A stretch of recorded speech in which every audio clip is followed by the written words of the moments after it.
huh? What do you think? What a time, huh? Thanks for coming. Cool. All right. I'm excited for the holidays, which is a lie. I don't like it because I grew up poor, so I don't like the holidays. Always signify, they just remind me. I used to, actually, let me be honest with you. My whole life, I thought I came from a poor family, but the older I get, I think I just come from a cheap family. Does that make sense to anybody? And if I'm going to be honest with you, I think we might have been both. I think I come from a poor, cheap house, which that's a weird middle ground to exist in a family that's always like, look, Mike, we can't. But if we could, we wouldn't. That's a very strange. You tell me, poor or cheap. When I was a kid and my mom made pasta, when it was pasta night, I get excited. I'd be like, oh, heck yeah, Ma, what flavor pasta? And she'd say something stupid like, macaroni, spaghetti, lasagna, potatoes, rice. Well, you're just naming starches, lady. Can I get a vegetable? I caught my mom more than one time taking a half gallon of whole milk, pouring it into a gallon of water, which is where I wish this joke would end. But she caught me catching her. She caught me seeing her water down the milk, and I swear to you, this is her reaction. She goes,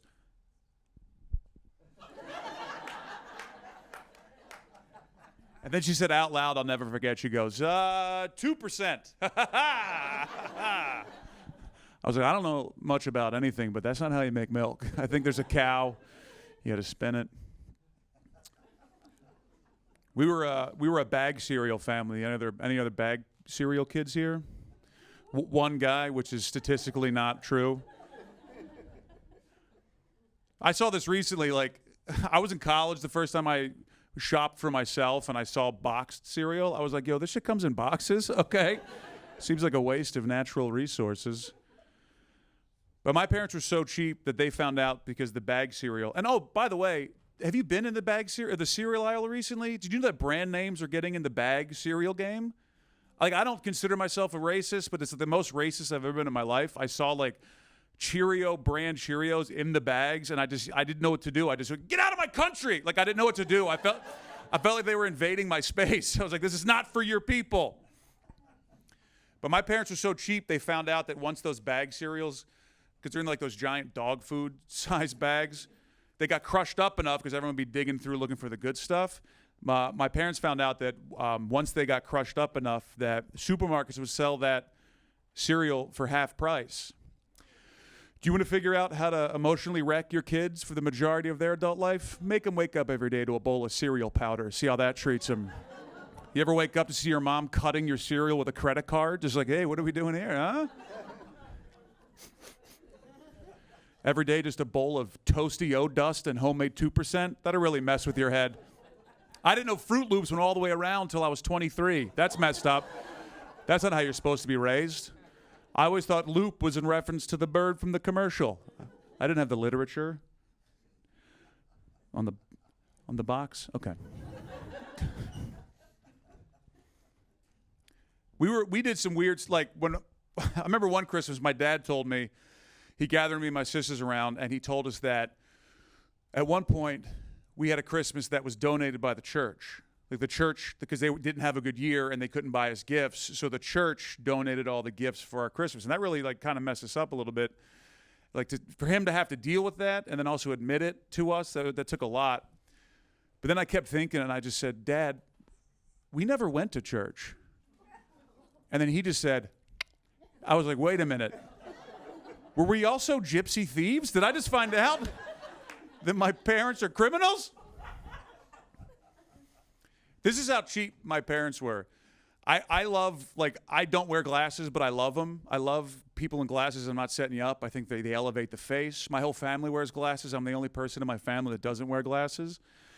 But I wanted them, but I knew I didn't need them, and my parents knew I didn't need them. And they found out there's a free day to get an eye exam at school, like for the poor kids. You can go get your eyes checked for free. And I was going to get glasses one way or another. My plan was I was just going to fake bad eyesight, which I want to let you know, you can't do that. They have machines. It's like yes or no. They don't really. But I thought because you go to the regular doctor, you can just be like, oh, I don't feel good. And they're like, cool, stay home. And you're like, hell yeah, score.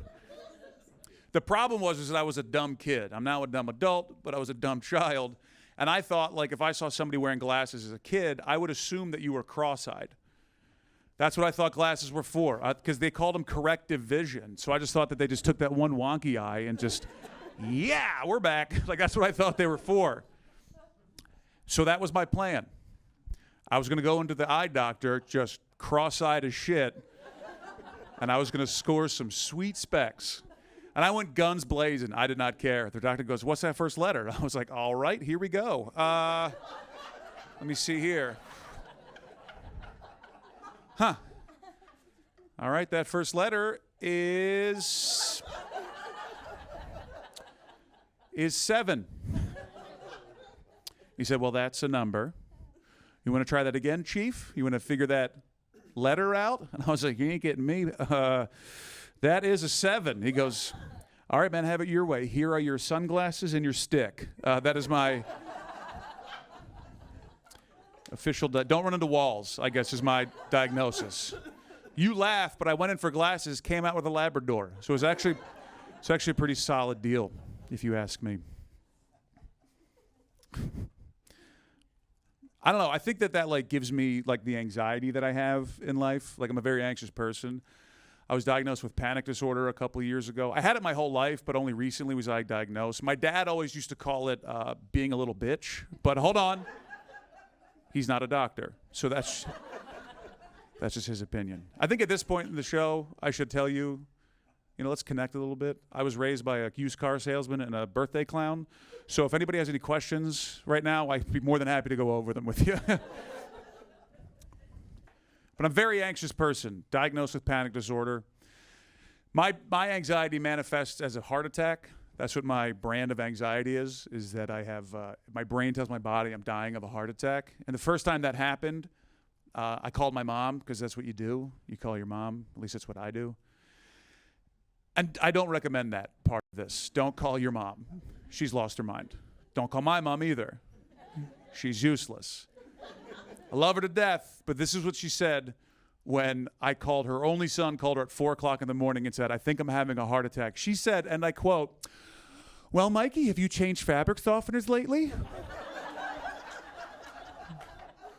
Because I saw a post on Facebook, I saw an article that said scent can drastically affect your cardiovascular system.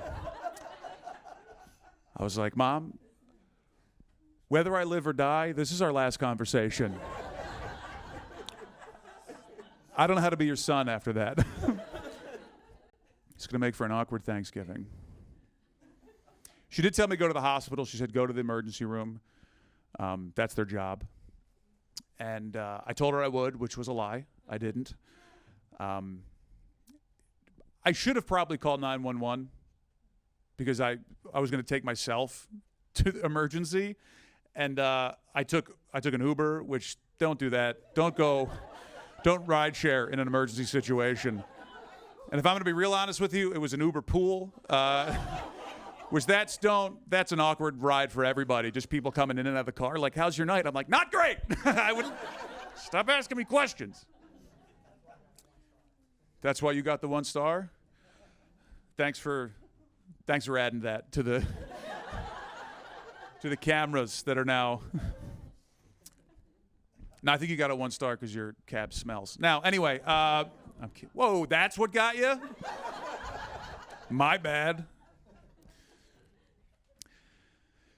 But I didn't go to the emergency room, which I should have, because I don't, it's expensive if you don't have insurance. So I went to urgent care instead. And I found out upon entering that building that place is not urgent and they don't care. That is the wrong name for that building. They should call it "There's doctors here?" with a big question mark, because I don't think there are. They're wearing lab coats, but a lot of them had mustard stains on them. I don't think they really made their way through medical school in a proper fashion. The nurse she put the patches on me to see, to check my vitals, and I promise you this is what she did. She put them on, walked away, and then I noticed that there was still one patch dangling, like she forgot a patch, and then she turned around and saw that she had forgotten a patch as well, and then I'm in a full panic attack. She's panicking because her job's on the line, and she just grabbed the patch, and I wish this was a joke. She goes, huh. And she just stuck it right on my forehead. I was like, I don't know medicine at all, but that's not where my heart's at, lady. Are you trying to telepathically? Here, let me give it to you. You failed. You're not medical.